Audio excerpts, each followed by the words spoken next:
Some of you are wondering about this patch. It's a gunshot wound. Karen couldn't take it anymore. Fortunately, she missed. You know that's not true. Yes. It's a skin cancer, but the other story is so much more interesting.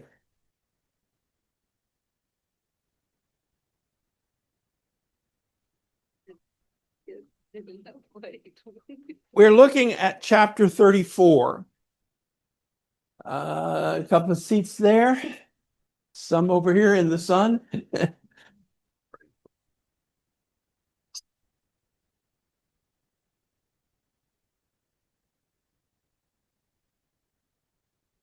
We talked last week about the interesting fact that instead of going either to Edom with Esau or on to Hebron to meet his father, Jacob, in fact, settled in Shechem. We talked about, if you're looking at the sheet, the third question, why does illicit sex contaminate a person? I want now to look at the fourth question. Verse 7. The brothers come home. They are shocked and furious because Shechem had done an outrageous thing in Israel. It's interesting to me that not only the New International Version, but also the English Standard Version, both use the same word there. It's a Hebrew word, navala. And NBL has to do with folly or foolish.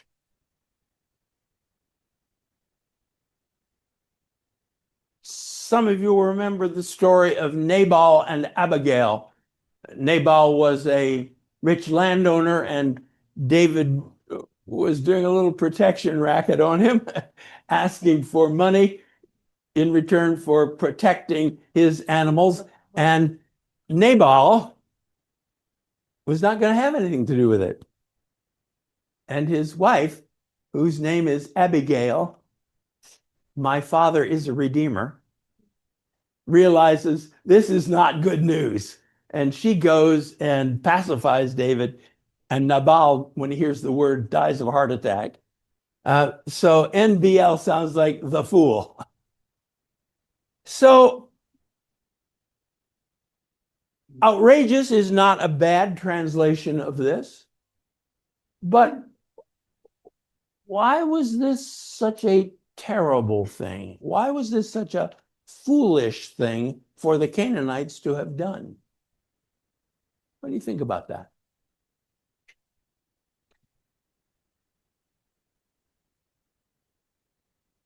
Well, one thing they had wanted this group to become part of their society, and then this one guy does this. Okay. Kind of spoiled. Okay. For the integration of the two groups, this was a dangerous thing, an outrageous thing to do. It in fact would prevent the integration. All right. What else?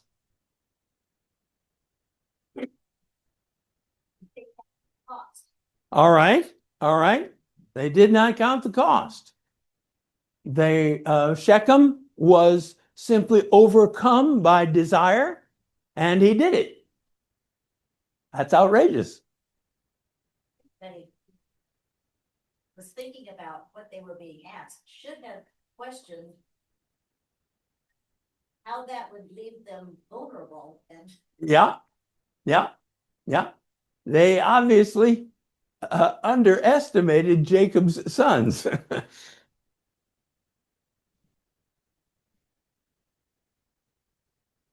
Why is it a foolish thing, an outrageous thing, to simply satisfy your desires? Yeah, family of 12 big men is gonna come. Yeah. Very foolish. Yeah, yeah.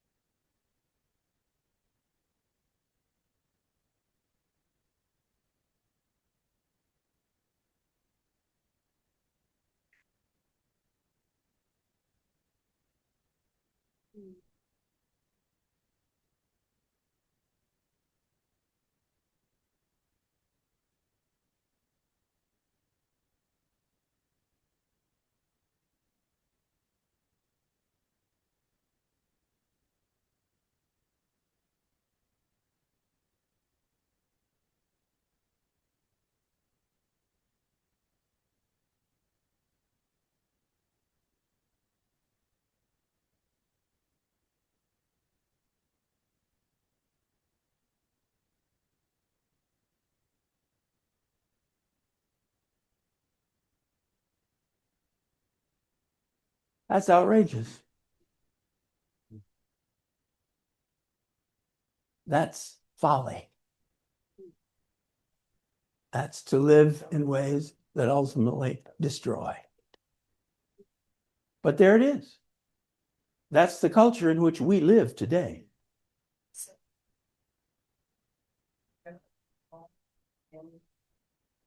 No, Shechem didn't think he'd done anything wrong. He just wanted the girl and took her. Now he says, okay, I'm going to marry her. Paula? The big difference between Tamar and her half brother, he just discarded her. He didn't say anything about marrying her. He just, evidently her life was not worth much after being raised by her half brother. Here, yeah, Shechem did was very, very wrong. He had no right to do that, but at least he wanted to marry her. Yes. He wanted to regularize what he had done to her. But maybe more than that, look over. Karen called my attention to this week, and I don't think I'd ever seen it. Look at verse 26.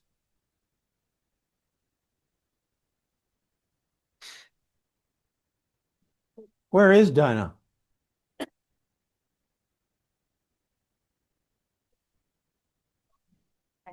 He has already taken her. Now that I've got her, I want to marry her.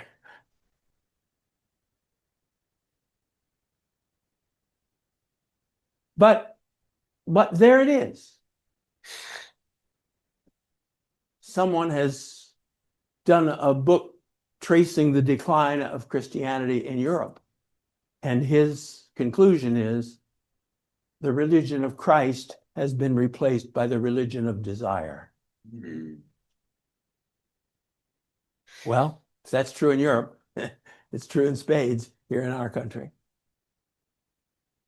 So there it is. People don't matter. I want what I want, and I'm going to have it now. I was going to say the audio listeners to maybe read what you. Okay? To satisfy my desire without consideration of right and wrong or of others' dignity and worth. That's outrageous. That's what's going to happen in the last days. Ben will do what's right in their eyes. That's where we are today. Yes. Yes. Okay. Now, notice it is outrageous in Israel. There is no nation of Israel yet. What's going on here? No, my Bible says against. It was against Israel. Okay.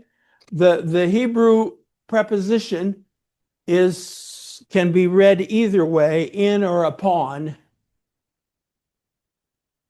As we've said, he isn't called Israel yet. I think this is an example we've talked about before of updating. A later editor, whatever I suspect, in fact, it was an oral story that was passed down. Something was outrageous was done, and a later editor says, in Israel, in this family in general in which this is happening. I think that's probably what's going on. And that's the thing that we've got to realize all the time as we're reading. This material was handed down over 100 centuries, or 10 centuries, I should say, not 100, 10 centuries. And so that kind of updating, that kind of refocusing, we can expect that. Doesn't alter the value of it, doesn't alter the inspiration of it, but it's part of the process of transmission that goes on. Okay. I want to jump over question 5. I want to go to 6, verses 13 through 17.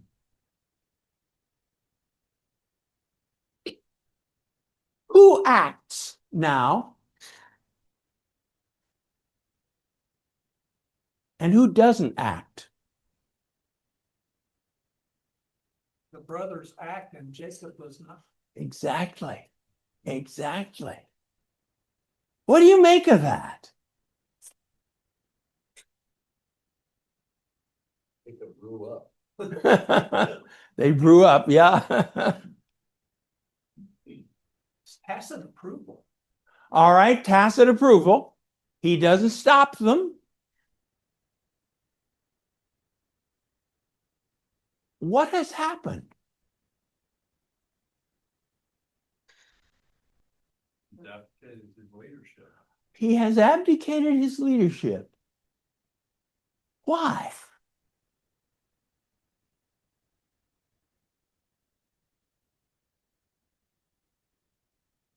The special touch that we receive. Pardon? Because the special touch that we receive. Because of the special touch he received. I think we have to consider that. Remember what has happened in chapters 22 and 23. 32 and 33, I'm sorry. What happened in 32? Patty has already said, the special touch from God.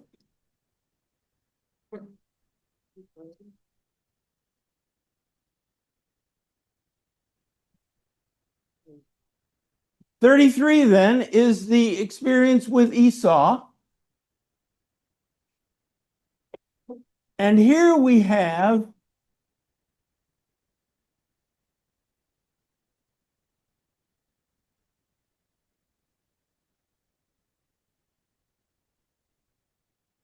passivity and abdication. Well, we'll do better than that.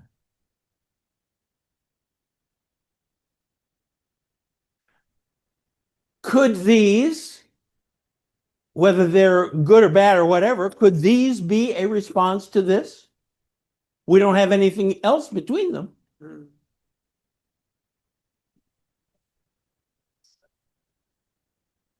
Does he know he's settled in the wrong place? Could be. Could be.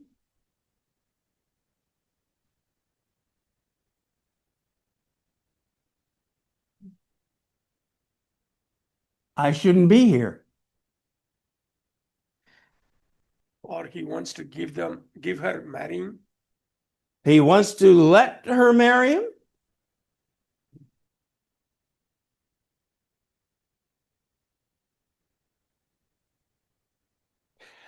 What I'm wanting to probe at here is, can a religious experience have results that are not necessarily positive?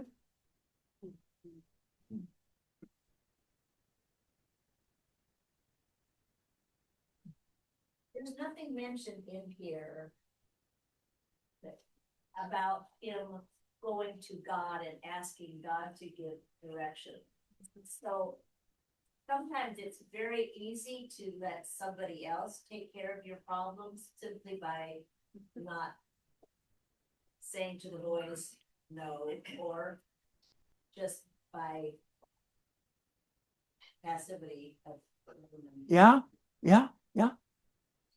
Tom, Couldn't this be a character flaw that's been with Jacob the whole time? okay, okay. And we haven't seen it. Well, you could find examples in previous history. Why? Okay. I'm thinking in his previous life, though, we've seen impulsiveness and swift action. But we've also seen cowardice. And We've also seen him cowardice. Step away from responsibility. Mm-hmm, So mm-hmm, he's not mm-hmm, been all mm-hmm. Good, good and rosy. good. And he's pretty passive in terms of his mother in the beginning. She says, do it, and he does it. Yes. Funny that we talked about, well, we really think about Jacob's whole life of being a sword planner all the way down through. Now his way down, he had a conversion experience. I think he needs time to sort out, because instead of going on down to Bethel, he's gonna take a shortcut for a while. This is all his, that he still has showing his traits that way. And I think he's in a period of, I don't know what to do right now, because the boys follow the family, and they're gonna do what they're gonna do. How do I get out of this? I think that's how I can down. Yeah, yeah. So I think what Tom is saying is certainly important to consider. We've got a personality here which has some traits from the past, which have expressed themselves in one way and now expressing themselves in another way. My thought is, well, I don't have to do anything because God is going to handle it. Mm.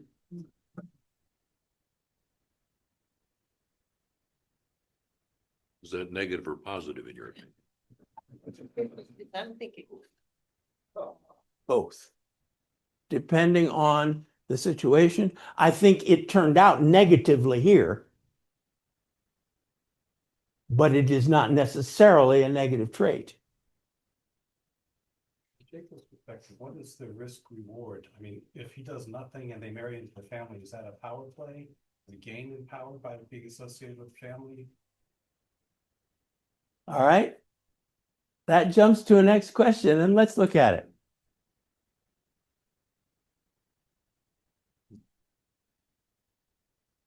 Verse 16 and verse 22. What does Canaan want?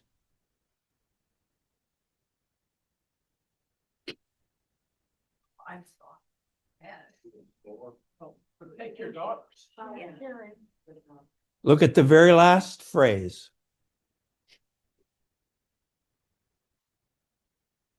They will become one people with us. Canaan wants to absorb them. And the question is, I think for Jacob, and that's what Rogers raises here. The question is, do I want to become part of that? Should I do something to prevent it? What could I do?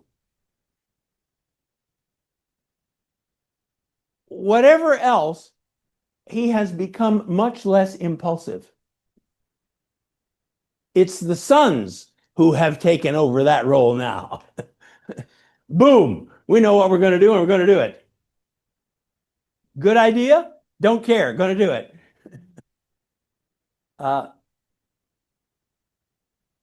But to some extent, Jacob is neutralized by, I think Rogers is right about, that's what they want. Is that a good idea or not? I don't know. But it's just fascinating to me that he doesn't ask God. I forget, was he directed to go to Canaan, or did he just No, kind of wound up? he wound up there. He's supposed to go to Hebron. He's supposed to go back to your father. That's what the command was back. And he's apparently not just passing through Shechem. He's bought land there. So in some ways, and I think this point is an important one.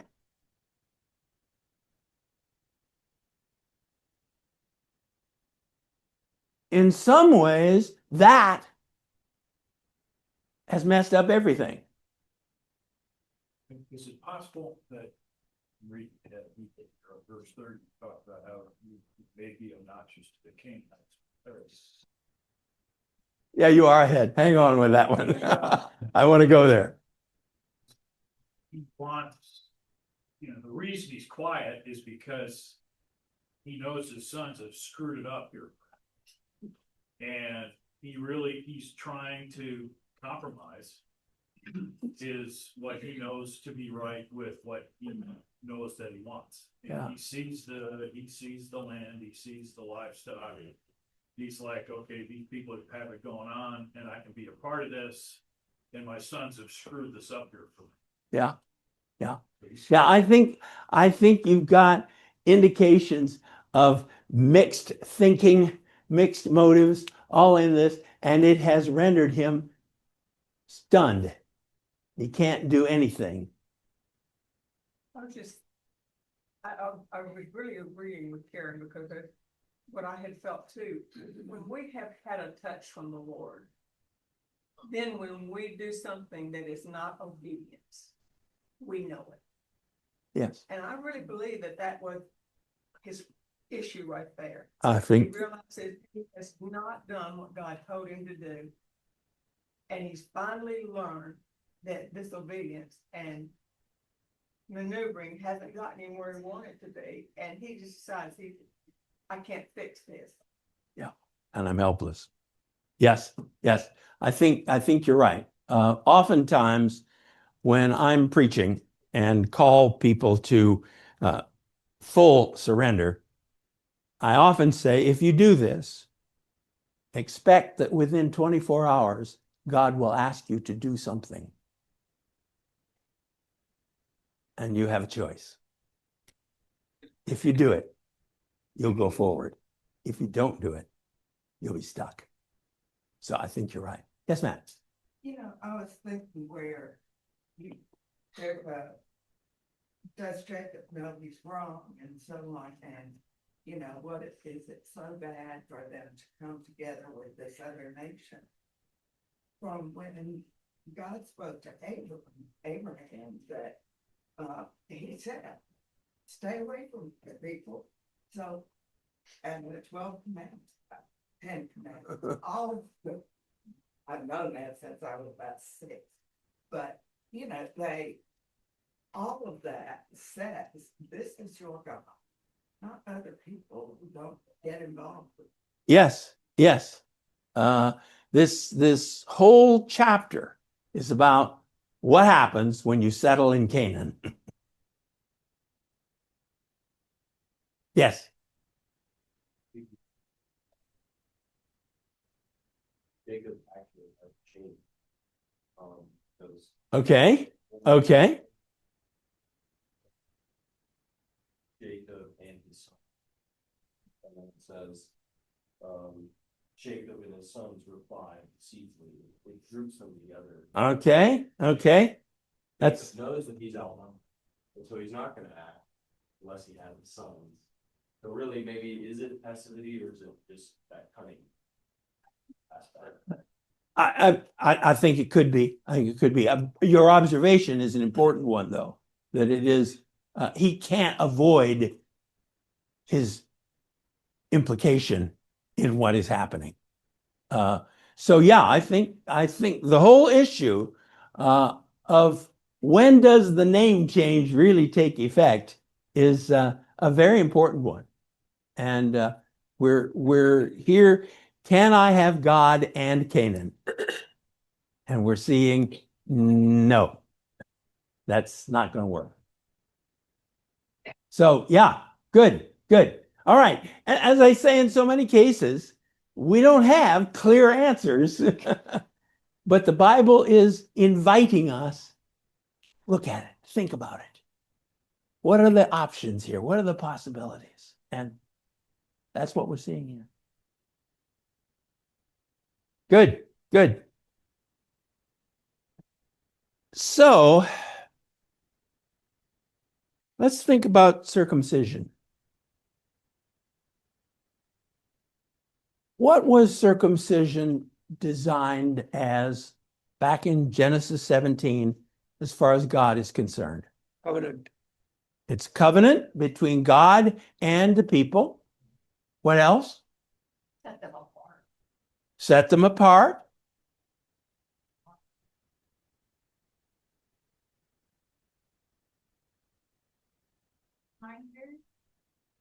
A reminder.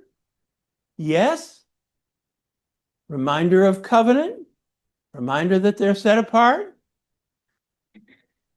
It's a delicate topic in a mixed congregation, but why was the mark put where it was? I was thinking, sign. God is in control. Family. Your ability to reproduce yourself belongs to God. It's no accident at all that it comes after chapter 16. Now that's normal. Normally, chapter 17 does occur after chapter 16. But what happened in 16? I hope you're learning your Bible here. Hagar and Ishmael. I can produce a kid on my own. I don't need God. God says, okay, let's try that again. Let me put my mark on that member of your body. Your reproductive power belongs to me. So all of that is involved in this wonderful sign. And I'm trying very hard to avoid talking about our Secretary of Health and Education.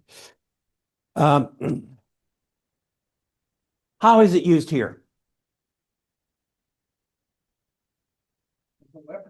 As a weapon. As a weapon.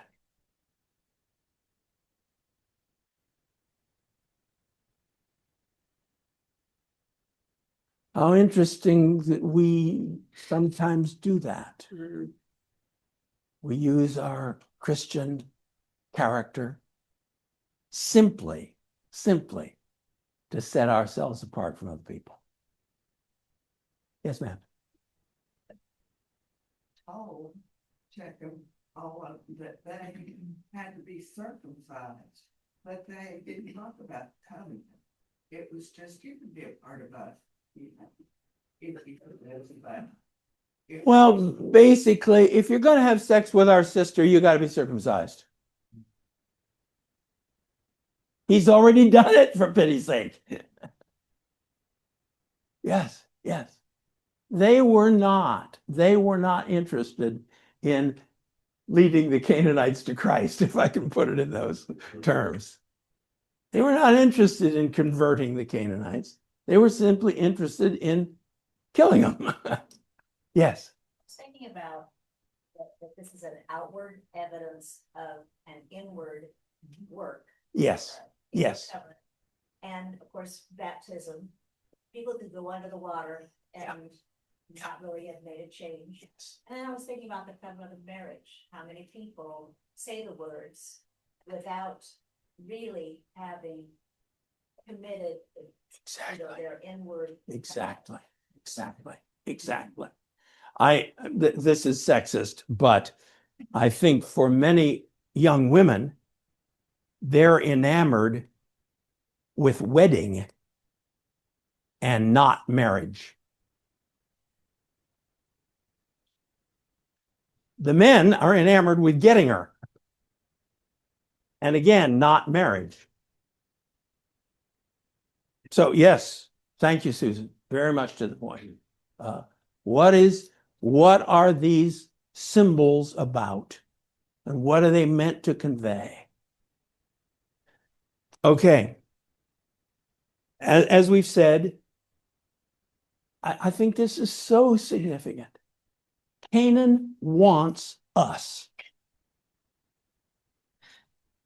Canaan wants us to be part of them. I think that repetition is so significant. Okay, guys, look, we'll just do this and we'll get what we want, which is sucking them in. Make no mistake, as Isaac Watts said, is this vile world a friend to God to lead me on to him? Answer, no. Now again, vile, we're not talking about that.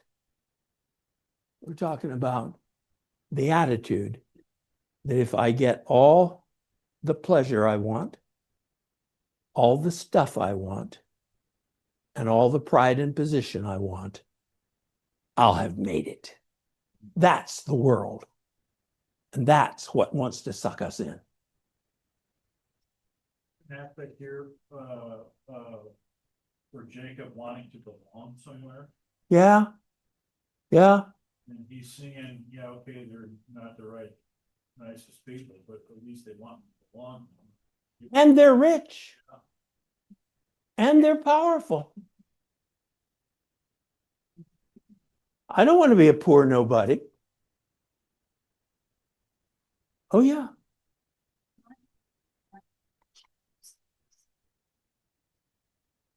Because they were too weak to get her out.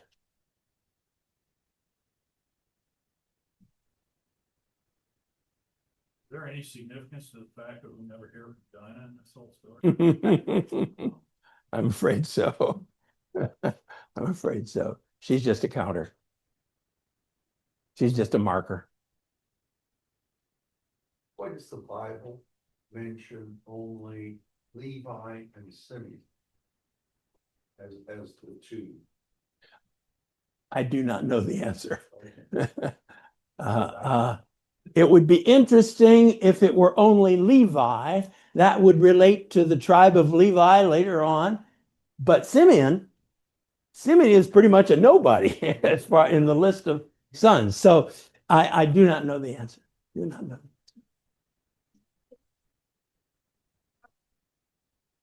They must have had some sort of power over their brothers. Yes, yes. And again, here again, we're dealing with these thousands of years of transmission. I suspect it meant something in the beginning. They said, oh, yeah, Levi and Simeon. Yeah, of course. It doesn't mean anything in the long term, and therefore it isn't. Paula? Think of everything, if he had agreed to be a part of Canaan, they would lose, they would no longer be the tribes, they would be taken over by the Canaanites. I don't think so. I don't think so. And that is typical, let me say it again, for Christian culture today. We don't know that we are being sucked in. I've said this before, I'll say it again as often as you let me. George Barna said it now 25 years ago, and it's still true today in his studies. The top 10 values of Christians are identical to the top 10 values of the lost. We are indistinguishable from them in our values. Number one, material satisfaction.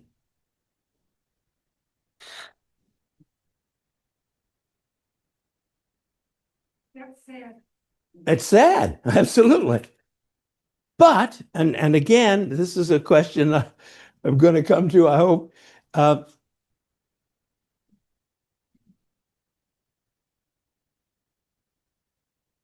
How can you be in Canaan and not of Canaan?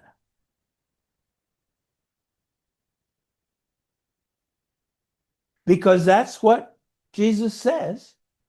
I don't ask you to take them out of the world, but keep them in the world.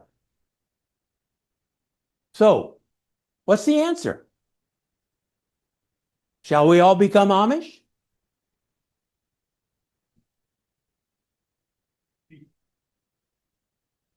Are you willing to be taken advantage of? Because you know this world is not your home. Okay. Are you willing to be taken advantage of? Because you know this world is not your home. What else? In the word. Okay. We've constantly got to be refreshing ourselves. We've constantly got to be teaching ourselves how to think. A book was written a number of years ago, Thinking Christianly. So standing up for what's right, even though everybody around you does it. Okay, standing up for what's right, even though everybody around you does it. Perhaps at the cost of your job. Sheila. Seeing the things of God the wrong reason. Yes. In the wrong ways, and that's what Yes. what the brothers, sons were doing, and losing this Circumcision. this very important Yes. symbol for the wrong. Yes. For our own right, human right.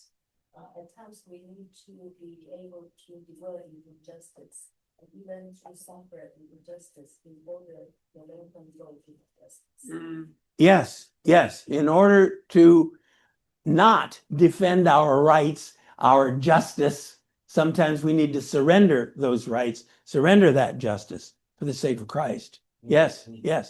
People around the world are doing that at this very moment. I saw 2 days ago, 2,000 Christians have been murdered in South Sudan. The news doesn't know anything about that. South Sudan.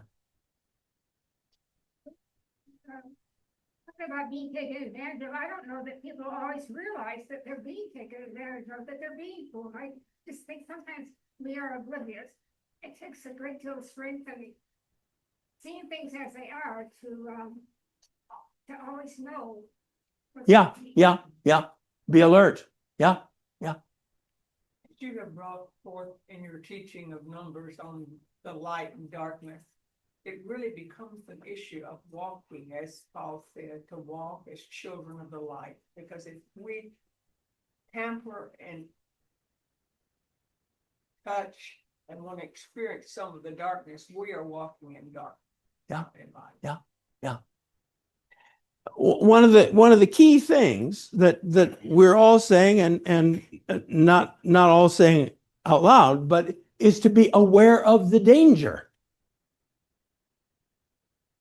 It's so easy not to be aware and just go on about life. And but there it is. We've got to be, and I would say, interestingly, here's the map again. Here's Hebron. Here's Shechem. Both of those are in Canaan. But that one is really sort of headquarters. So again, it's a question of what are your choices? What are your options?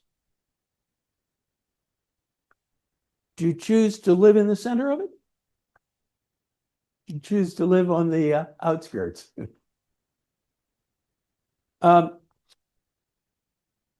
This is extremely thin ice, but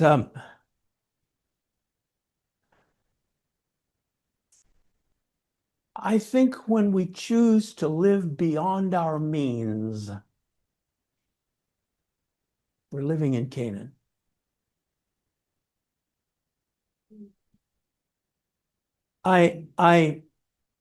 We get a Britain magazine, and I look at those huge houses. And it's like Imelda Marcos and her 3,000 pairs of shoes. How many bedrooms can you sleep in at one time?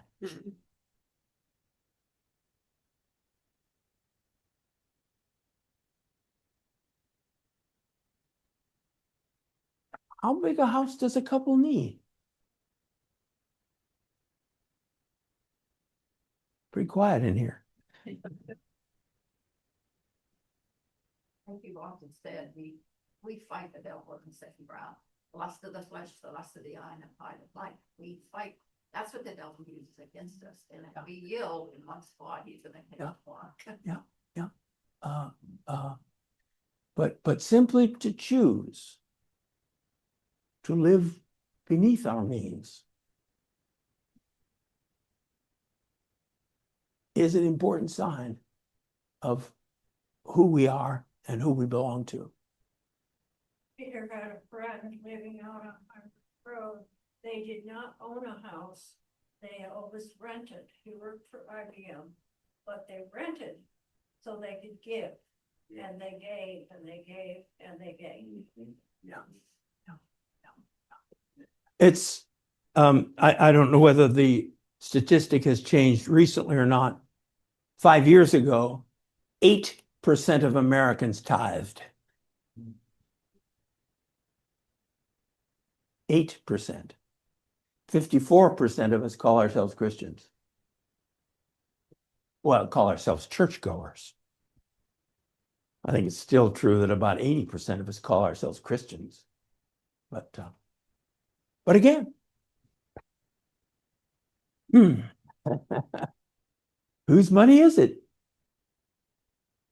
Yeah, I knew an accountant years ago who told me that as he was doing the accounts, he didn't say who, but he said this one couple came in and they said, and here is our tithe. And he says, Lord, don't strike them right now.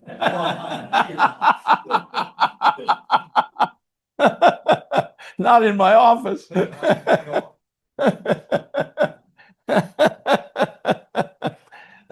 Yeah. All right. Before we leave this chapter and I let you go, I want to talk about what's the danger of living in Canaan. Canaan wants our best. Our Dinahs.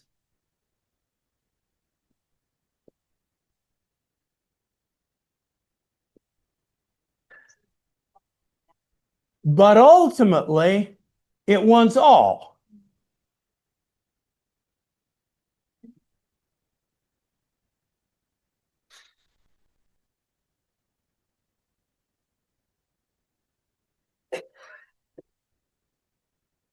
It contaminates our thinking. That's what happened to the 12 boys. They have mistreated us, so we have a right to use whatever tool is at hand to get our own back. And it brings out the worst in us.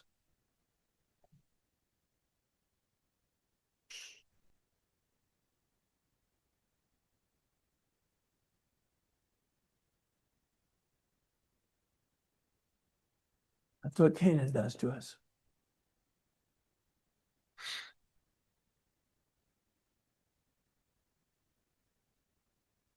Lord, deliver us. Let's pray. Thank you, Jesus, that you have delivered us. Thank you that in your cross there is victory. We have a hard time taking up the cross, though. We have a hard time dying to all the stuff that Canaan seems to offer us. Have mercy upon us. Empower us through your Spirit that we may conquer Canaan, not by misusing what you've given to us, but that we may conquer Canaan in dying, that we may triumph in losing.